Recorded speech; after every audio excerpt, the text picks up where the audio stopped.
Well, well, well. I just recorded a whole video, or thought I did, and I had restarted the recording, and I accidentally shut the thing off so that what I was recording wasn't recording. Anyway, this is my video for January the 6th, 2020, and it's video number 3327. The title is So Many Want Trump to Succeed. Wishful thinking? With all my heart and soul, I'd really like to see the swamp drained. It breaks my heart when longtime friends blast me anytime I question or doubt the Donald. Would I like to see him succeed in draining the swamp? You betcha. One longtime friend wrote, quote, Ron, I do not seek to argue, but I would urge you to reassess your perception of President Trump. Something tells me you are getting some of your info from the wrong sources. He is definitely not a pawn of the global elite. He seeks to destroy it with every move he makes. He is working with the highest military people as well as with the masses of patriots to return this country to its rightful owners, us the people, end quote. She concluded, again quoting, it's high time for this to stop and for people with courage and integrity to step up to the plate. Some do, at great risk to themselves and their families, as does President Trump every day. End quote. I get it, and I'd really like to see him succeed. But gloating over the murder of any leader from another country, to me, is a sign of someone being controlled, despite his wealth and love for the U.S. I can't reproduce what I've already recorded that wasn't written down, but I do have the rest of my friend's quote, and I'll comment more on that after I share the part of that quote that I did not include in the blurb. After us, the people, she continued, he made it clear he wants to try any means to prevent war. He has demonstrated that. He will try his best to continue that. The time for us to live in peace, to stop all manufacturing of weapons of mass destruction and their export, do away with the military, we wouldn't even need it anymore, has not come yet. We have not evolved to that point. President Trump's wealth is rightfully his, and he did not take it away from us, as most of the powers that be in the world have done, as well as a bunch of our previous administrations and officials. Behind the scenes, without much fanfare, President Trump uses his wealth for countless humanitarian purposes, some of which are never talked about, yet saving people's lives and careers. What he did 20 or 30 years ago as a young, carefree billionaire playboy is no longer relevant. It wasn't even close to being as bad as some of our leaders have done. People change, grow up, and mature. At least he did. He has his faults. Who doesn't? As a human being with scores of faults, and without all of the things his accusers want to impeach him for, and with almost all of the things, these things, and no one mentions it, or heaven forbid, brings the guilty to justice. I hope I read that right, but it's interesting. This lady is part of the church that I used to belong to.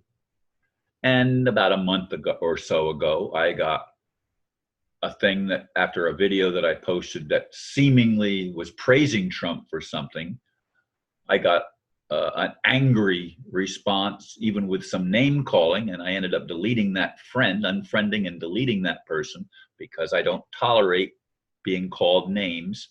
But in any case, that's a person from the same congregation, bear that in mind, that says Trump is a scoundrel. How can you support somebody like that? Now, I don't know if that's the exact wording because it's been a month ago, but it was very, very critical of Donald Trump. And this is a person from the same congregation who is supportive of Donald Trump. So that shows the great diversity of opinion based on individual perspectives, even within the same group. And I've long advocated that it's time for us to be able to sit down and to be able to talk rationally, people with different viewpoints, and listen to the other people. Where are they coming from? I don't know this lady's history in detail. I know her. I've known her for a long time. I knew my friend who also who not also, but who criticized Trump. I've known that person for a long time and was even a more close friend than this lady is. Uh, and yet they have a very different point of view on the same subject, Donald Trump. I would like to see him, as I keep on saying, succeed. And he has done some good things, but he still seems to be in the pockets. Now, that's really the wrong word, I guess.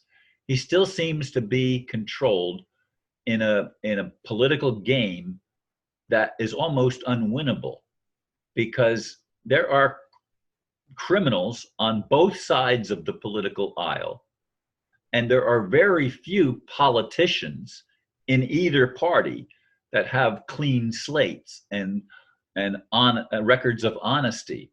The deception has run so deep and it's gone on for so long that most people can't even grasp the enormity of the gulf between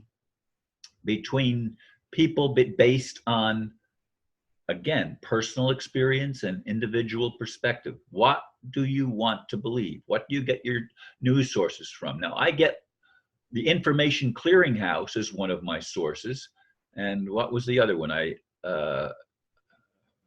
There's two sources that I get, that I subscribe to, and I forgot the other one, and I apologize for that. But I read their material every day. Lou Rockwell, LouRockwell.com. And I get some news from Fox, which does at least present both sides of the issue, unlike my perception anyway of CNN and other news agencies that to me are totally corrupted and totally controlled by the deep state. The deep state, folks, is the enemy of the people. It is the political organism, if you will, that has money as its goal. And I appreciate the fact that Donald Trump earned a lot of his own money, although there will be people that say, no, he didn't. He's a wheeler dealer, been a wheeler and dealer from the beginning. And, you know, he did very unscrupulous things, like hiring people and when he wanted something from them, and then firing them when he no longer needed them. There's been lots and lots and lots of criticism about Donald Trump, and from other friends, lots and lots and lots of praise for Donald Trump.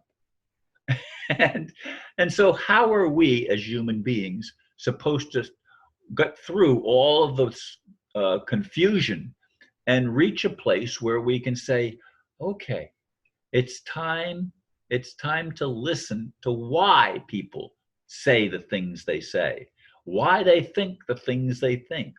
How did they arrive at their point of view? And until we're able to do that without pointing fingers and saying you're wrong, we're not going to be able to grow up. We're not going to be able to evolve to the place where we can be rational even, because the arguing on both sides is irrational. I again am in the middle regarding Donald Trump. I am neither pro nor anti-Trump. I find him interesting. I find it interesting that so many people in the media and other places, even in the churches, are so divided on this thing. And yet, for the most part, in the media anyway, it's one voice: anti-Trump, anti-Trump, pro-impeachment. I'm against the impeachment. It doesn't have lawful legs to stand on. It's a crime that's being committed in front of all of us. And it's time for humanity to wake up, and it's time for God to start taking responsibility for creation and helping us to see more clearly. I don't know what that's going to be, but something has to happen to change the situation in which we find ourselves. Thank you for listening, and namaste.